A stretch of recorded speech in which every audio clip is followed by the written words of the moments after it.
Hello friends, welcome to my channel. বারবাডোজে পৌঁছে গিয়েছে এয়ার ইন্ডিয়ার বিশেষ বিমান। তাতেই দেশে ফেরার কথা ভারতীয় দলের। টি-20 বিশ্বকাপজয়ী দল বারবাডোজে আটকে। ঘূর্ণিঝড় বেরিলির কারণে এই অবস্থা। সেখান থেকে দলকে উদ্ধারের ব্যবস্থা করেছে ভারতীয় ক্রিকেট বোর্ড। সেই জন্যই এয়ার ইন্ডিয়ার বিশেষ বিমান পৌঁছেছে বারবাডোজে। সংবাদ সংস্থা ANI জানিয়েছে যে এয়ার ইন্ডিয়ার বিশেষ বিমান রোহিতদের নিতে পৌঁছে গিয়েছে সেখানে। কিছুক্ষণের মধ্যেই দেশে ফেরার জন্য বিমানে উঠবে তারা। ভারতীয় সময় অনুযায়ী বুধবার ভোরে বিমান ধরার কথা ছিল রোহিতদের, কিন্তু তা সম্ভব হয়নি। ফলে দেশে ফেরার সময়ও পিছিয়ে যাচ্ছে। বৃহস্পতিবার ভোরে দিল্লি পৌঁছাতে পারে রোহিতরা। শুধু ক্রিকেটাররাই নন, ওই বিমানে করেই ফিরবেন তাদের পরিবার এবং ভারতীয় দলের কোচেরাও। সকলকেই ফিরিয়ে আনার ব্যবস্থা করেছে ভারতীয় বোর্ড।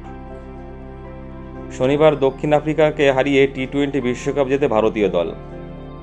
তারপর থেকে সে দেশেই আটকে রয়েছে রোহিতরা।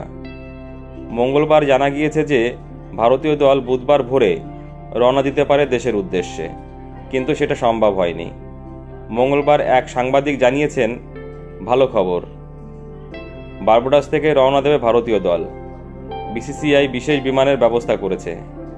স্থানীয় সময় অনুযায়ী মঙ্গলবার সন্ধ্যে 6টা নাগাদ বিমান ছাড়বে। ভারতীয় সময় অনুযায়ী বুধবার ভোরে 3:30 রওনা হওয়ার কথা ছিল দলের, তা হয়নি। দিল্লি পৌঁছানোর কথা ছিল বুধবার রাতে, সেটা পিছিয়ে যাচ্ছে। বৃহস্পতিবার ভোরে ফিরতে পারে দল। ঘূর্ণিঝড় বেরিলের কারণে ইতিমধ্যেই ঝড় উঠেছে বারবাডোজে, সেই ছবি দেখা গিয়েছে।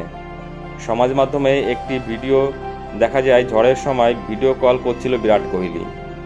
হয়তো স্ত্রী অনুষ্কা শর্মাকে ভিডিও কলের মাধ্যমে সেই ছবি দেখাচ্ছিলেন তিনি।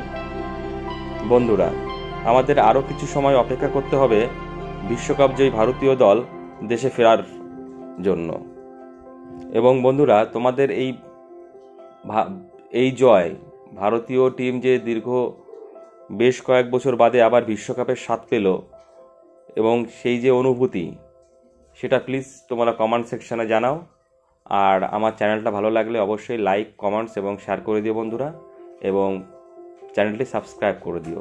সকলে ভালো থেকো, ধন্যবাদ।